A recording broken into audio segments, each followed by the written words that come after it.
हमारी संस्कृति, हमारी पहचान। यज्ञ, योग, आयुर्वेद सदा रहे हमारे साथ। भारत के प्राचीन ग्रंथों एवं आधुनिक विज्ञान का दिव्य संगम, यज्ञ महिमा।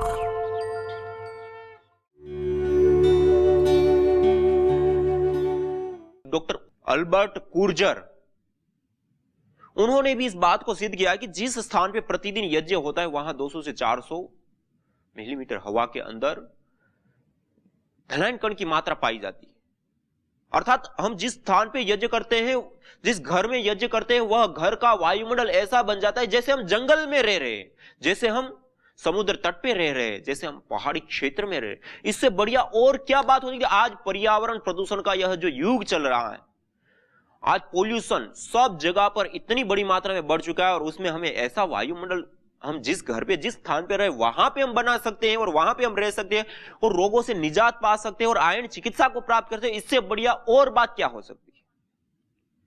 यह है यज्ञ चिकित्सा के साथ जुड़ा हुआ एक सबसे बड़ा महत्वपूर्ण पहलू, विशेष पहलू। दूसरा, यह जो कण निकलते हैं, वह कण जो अदृष्ट शक्तियां हैं, हम जिसको आज रेडिएशन बोलते हैं, इलेक्ट्रोमैग्नेटिक रेडिएशन से लेकर के अलग अलग प्रकार के बहुत अल्फा बीटा गामा, जो एटॉमिक रेडिएशन, बहुत सारे प्रकार के रेडिएशन होते हैं, हम नहीं देख पाते, लेकिन इस वायुमंडल के अंदर होते हैं, इस पदार्थों के अंदर वो होते हैं।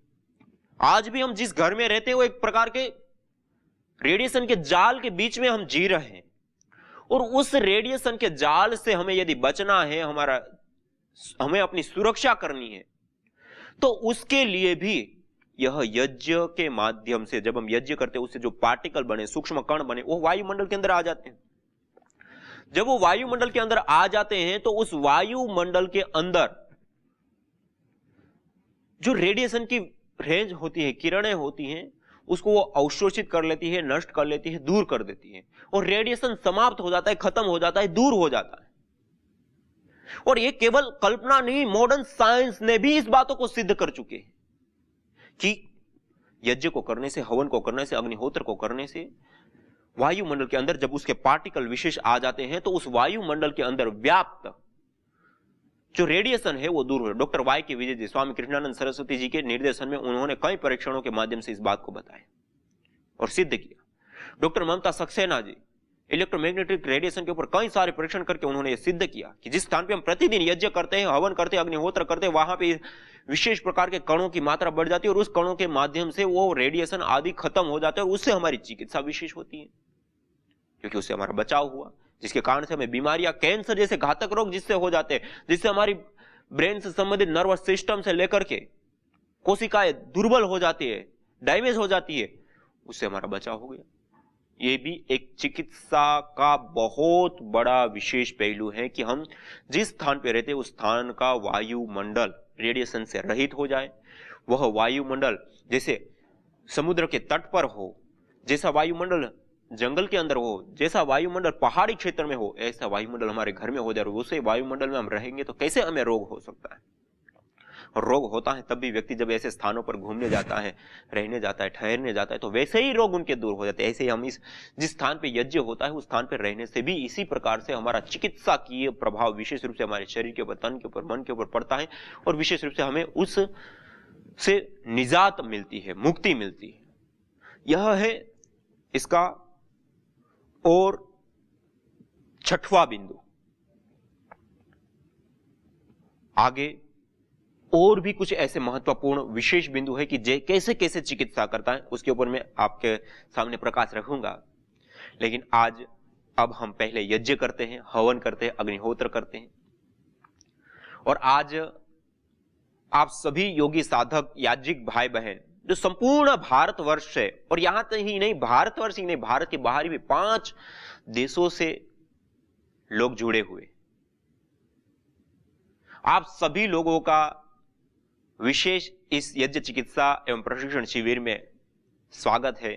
आप सब लोगों का धन्यवाद है कि आप सभी लोग इस ऋषियों की विधा और विद्या को जानने के लिए, उसको अपनाने के लिए इतने विशेष रूप से प्रेरित हैं।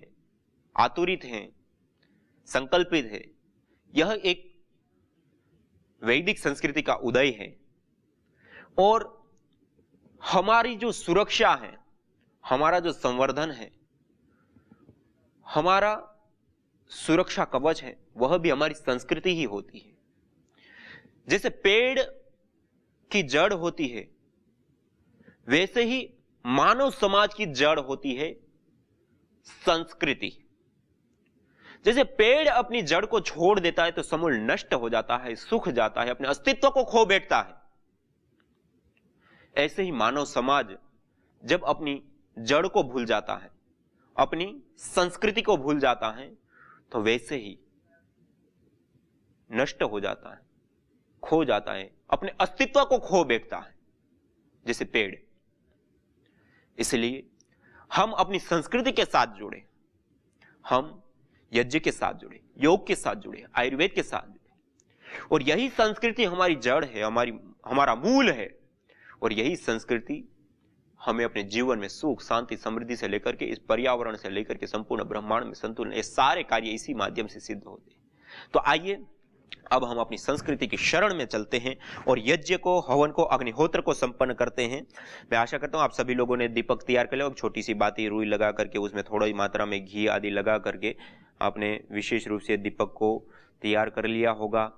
जैसे आप हर रोज यज्ञ करते हैं उसी प्रकार से एक छोटे से जल पात्र के अंदर आचमन के लिए जल, चम्मच और एक छोटी सी प्लेट रख ली होगी और एक कलश आपने रख लिया होगा। ये अत्यंत आवश्यक यज्ञ के लिए चीजें होती है। एक कोई बाचिस माती या फिर कपूर आदि रख लिया होगा। हवन कुंड आपने तैयार कर लिया होगा। हवन कुंड के अंदर जैसे मैंने आपके सामने लगाया हुआ है, 2 समिधा खड़ी और 2 समिधा आड़ी और बीच में ये हमने रुई रखी हुई है। ये इस प्रकार से थोड़ी सी रुई लेकर के और उसको रख दिया और उसके ऊपर थोड़ी सी मात्रा में गाय का घृत इस प्रकार से सिंचित कर दिया। रुई के ऊपर थोड़ा सा समिधाओं के ऊपर 2 चम्मच 4 चम्मच जो भी आवश्यकता अनुसार। और उसके बाद एक कपूर की टिकिया को लेकर के उसको ऐसे दबाएंगे, ऐसे तो उसका चूर्ण हो जाता है। उस चूर्ण को इस प्रकार से उसके ऊपर, बाती के ऊपर, रुई के ऊपर, समिधाओं के ऊपर ऐसे उसके चूर्ण को थोड़ा सा डाल दिया, जिससे वो तुरंत अग्नि को पकड़ लेता है। और ये हमने गाय का घृत एक छोटे से पात्र के अंदर हमने रख लिया है। ये पिघला हुआ इस प्रकार का गाय का घृत होना चाहिए, थोड़ा सा तपाया हुआ, गर्म किया हुआ गाय का घृत। और 3 समिधाएं इस प्रकार से 8 अंगुल, इसको कहते हैं 8 अंगुल, 8 अंगुल की 3 समिधाओं को हमने ले लिया है। और इन समिधाओं को विशेष रूप से हम घृत से सिंचित करते हुए समिधाओं का आदान करते हैं। और ये सामग्री, जड़ी बूटियां, ये मेरे सामने अलग अलग जड़ी बूटियां बहुत सारी रखी हुई हैं अलग अलग रोगों के उपचार के लिए। लेकिन इन सारी जड़ी बूटियों का सम्मिश्रण इस सामग्री के अंदर हमने कर रखा है। इसमें गिलोय से लेकर के, अपामार्ग से लेकर के, अलग अलग तिल से लेकर, उड़द से लेकर से हर एक प्रकार के द्रव्य, चावल आदि सब मिला करके यह तैयार की हुई विशेष त्रिदोष सामग्री अर्थात तीनों ऋतुओं में प्रयोग किए जाने वाली यह हवन सामग्री हमारे पास तैयार है। इस प्रकार थोड़ी सी हवन सामग्री आपने रख ली होगी। अब हम यज्ञ, हवन, अग्निहोत्र को ऐसे छोटा सा कोई रुमाल या हाथ पोंछने के लिए विशेष एक छोटा सा टुकड़ा आप कपड़े का रख सकते हैं। और इतना तैयारी करने के बाद अब हम सीधा बैठते हुए परमपिता परमात्मा का निज नाम पावन ओंकार का उद्घोष करते हुए आज हम यज्ञ करेंगे, हवन करेंगे, अग्निहोत्र करेंगे।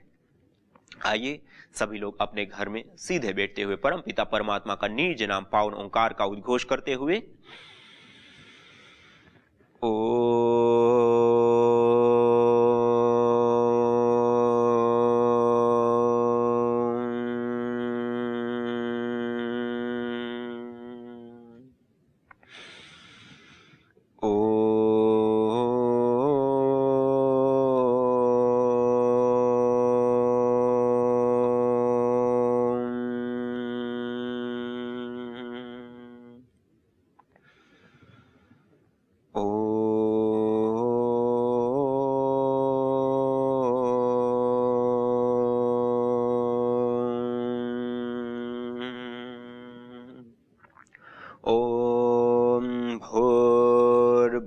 स्वः तत्सवितुर्वरेण्यं भर्गो देवस्य धीमहि धियो यो नः प्रचोदयात्। इस प्रकार से मंगलाचरण, कोई भी मंत्र विशेष या 3 बार ओंकार से भी हम मंगलाचरण कर सकते हैं। एक बार गायत्री मंत्र का उच्चारण करते हुए उसका अर्थ भावना पूर्वक भी हम जाप करें। तूने हमें उत्पन्न किया, पालन कर रहा है तू, तुझसे ही पाते प्राण हम, दुखियों के कष्ट हरता है तू, तेरा महान तेज है छाया हुआ सभी स्थान पर, सृष्टि की वस्तु वस्तु में तू हो रहा है विद्यमान, तेरा ही धरते ध्यान हम। इस प्रकार से परमपिता परमात्मा का ईश्वर स्तुति प्रार्थना उपासना जिसको कहा जाता है, तो स्तुति प्रार्थना उपासना गायत्री मंत्र का उच्चारण करते हुए भी हम कर सकते हैं, या फिर जो ईश्वर स्तुति प्रार्थना उपासना के 8 मंत्रों का हम जैसे पीछे उच्चारण किया ऐसे उनका भी उच्चारण कर सकते हैं। और कुछ नहीं तो आप 3 बार पावन ओंकार का उद्घोष करते हुए भी आप इस यज्ञ हवन अग्निहोत्र को संपन्न कर सकते हैं। और फिर ये शुद्धिकरण के लिए आचमन, अंग स्पर्श आदि की क्रिया बहुत जरूरी होती है। दाएं हाथ की अंजलि में जल लेकर के ओम अमृतोपस्तरणमसि स्वाहा, ओम अमृतापिधानमसि स्वाहा, ओम सत्यं यशः श्रीर्मयि श्री श्रयतां स्वाहा। ऐसे 3 बार आचमन करके इस प्रकार से हस्त प्रक्षालन कर लेते हैं, हाथों को धो लेते हैं। उसके बाद बाएं हाथ की अंजलि में जल लेकर के हम अंग स्पर्श करते हैं। मध्यमा और अनामिका 2 उंगलियों को जल में स्पर्श करते हुए हम एक एक अंग का स्पर्श करते हुए उस अंग की पवित्रता के लिए, शुद्धिकरण के लिए, उस अंग की शक्ति की कामना करते हुए प्रभु से ओम वांग्म आस्यस्तु, ओम नसोर्मे प्राणो अस्तु, ओम अक्ष्णोर्मे चक्षुरस्तु, ओम कर्णयोर्मे श्रोत्रमस्तु, ओम बाह्वोर्मे बलमस्तु, ओम ऊर्वोर्म ओजोऽस्तु, ओम अरिष्टानि मिंगानि तनुस्तन्वा मे सह सन्तु। शरीर के सभी अंगों के ऊपर जल का छिड़काव कर देते हैं और आचमन और अंग स्पर्श क्रियाएं करने के बाद अब हम दीप प्रज्वलन करते हुए इस यज्ञ को हम आगे बढ़ाते हैं। 3 महाव्याहृतियों का उच्चारण करते हुए कभी भी हम दीप जलाते हैं तो 3 महाव्याहृतियों पूर्वक मंत्र उच्चारण पूर्वक हमें दीप प्रज्वलित करना होता है। ओम भूर्भुवः स्वाहा। दीप प्रज्वलन करने के बाद हम श्रु के अंदर इस प्रकार से खड़ा कपूर की एक टिकिया को हम रख करके और मंत्रोच्चारण पूर्वक वेदी के मध्य में स्थापित करेंगे। ओम भूर्भुवः स्वर्द्योरिव भूम्ना पृथिवीव वरिम्ना तस्या आस्ते पृथिवी देवयजनी पृष्ठे अग्निमन्नादमन्ना ध्यायादधे। वेदी के मध्य में रुई जो हमने रखी है उसके ऊपर कपूर की टिकिया को रख देते हैं इसे। और अगले मंत्र के माध्यम से संविधा लगाना पड़े, घृत की आहुति देनी पड़े। ओम उद्बुद्ध्य स्वाग्ने प्रतिजागृहे त्वमिष्टा पूर्ते सगं सृजेथामयञ्च अस्मिन् सधस्थे अद्युत्तरस्मिन् विश्वे देवा यजमानश्च सीदत। अब संविधाओं का आधान करेंगे। जो हमारे पास संविधाएं हैं उन संविधाओं को घृत से सिंचित करते हुए ओम अयंत ईध्म आत्मा जात वेदस्तेनेध्यस्वर्धस्व चेद्धवर्धय चास्मान् प्रजया पशुभिर्ब्रह्मवर्चसे नान्ना द्येन समेधय स्वाहा।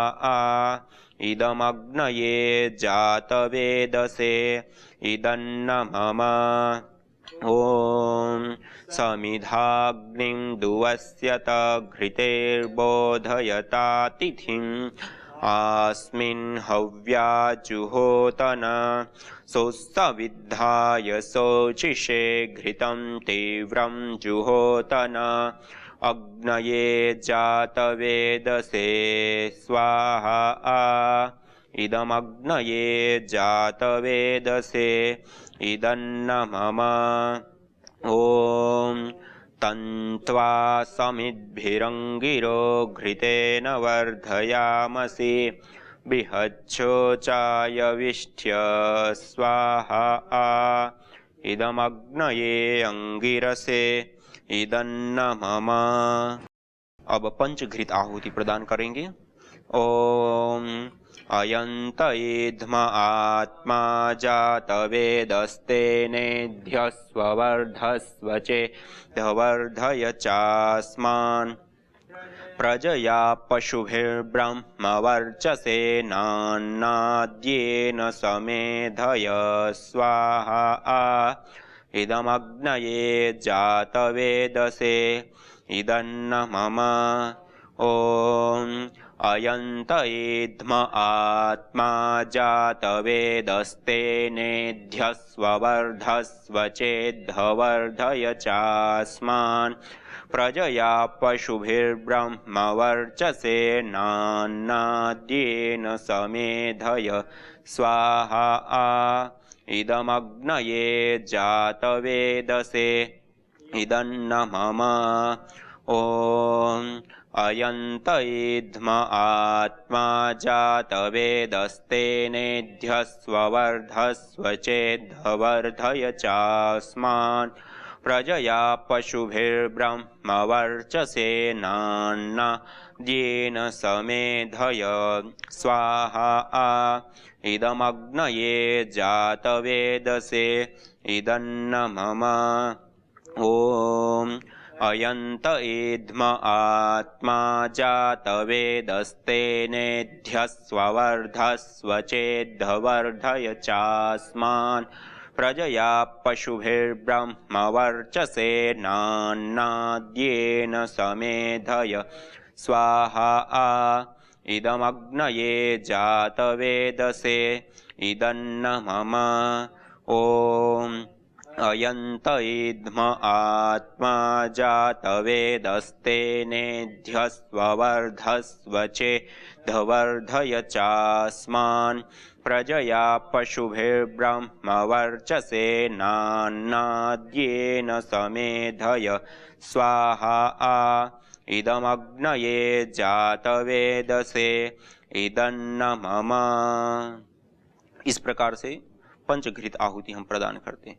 कई बार समिधाओं का चयन ठीक से नहीं हुआ है, गीली हैं, सीलन वाली हैं, या हम नए नए यज्ञ करते हैं, सही से अग्न्याधान नहीं हुआ, या और कोई कारण रह जाता है जब अग्नि अच्छे से प्रदीप्त नहीं होती, तो एक आध मंत्र और भी बोलते हुए ओम अयंत ईध्म आत्मा जातवेदस्तेनेध्यस्ववर्धस्वचेद्धवर्धय चास्मान् प्रजया पशुभिर्ब्रह्मवर्चसे नान्नाद्येन समेधय स्वाहा इदमग्नये जातवेदसे इदन्न मम।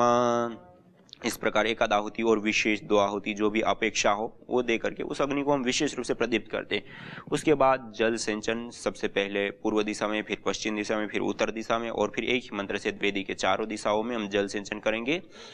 ओम अदितेनुमन्यस्व, ओम अनुमतेनुमन्यस्व, ओम सरस्वत्येनुमन्यस्व, ओम देवसवितः प्रसूवयज्ञं प्रसूवयज्ञपतिं भगाय दिव्यो गंधर्वः केतपुः केतं नः पुनातु वाचस्पति वाचन्नः स्वदतु।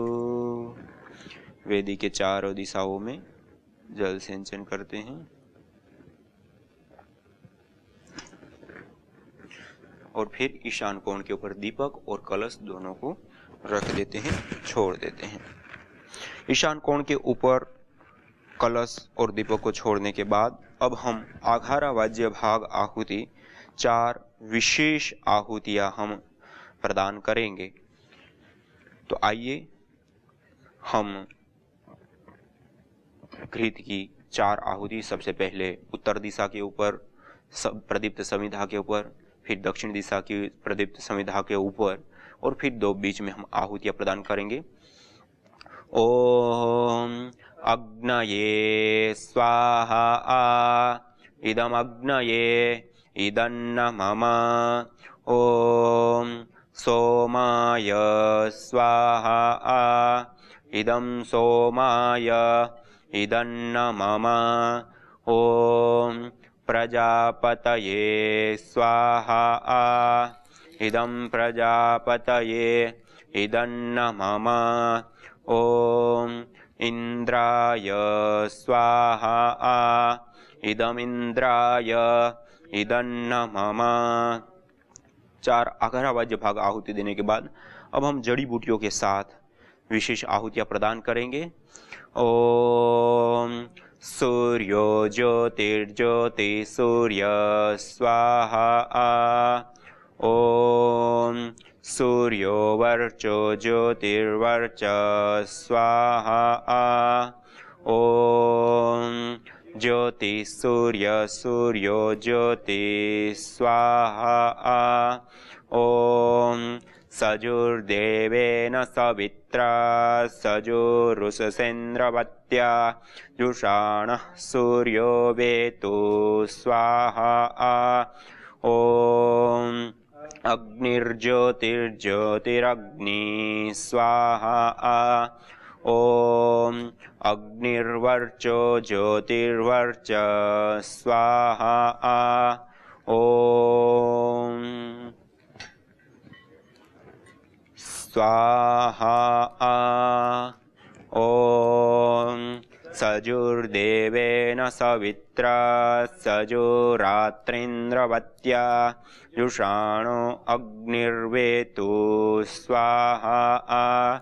ओम भूरग्नये प्राणाय स्वाहा इदमग्नये प्राणाय इदन्न मम। ओम भुवर्वायवे पानाय स्वाहा इदं वायवे पानाय इदन्न मम। ओम स्वरादित्याय व्यानाय स्वाहा इदमादित्याय व्यानाय इदन्न मम। यज्ञ अस्थमा से लेकर कैंसर जैसे जानलेवा रोगों से बचाने के साथ ही तनाव, अनिद्रा व अवसाद आदि मानसिक रोगों को दूर कर शांति व सौमनस्य प्रदान करता है। यज्ञ से विषैली गैसों में भारी मात्रा में कमी आती है व जानलेवा बैक्टीरिया, वायरस, फंगस आदि नष्ट होते हैं एवं रेडिएशन को भी कम करता है।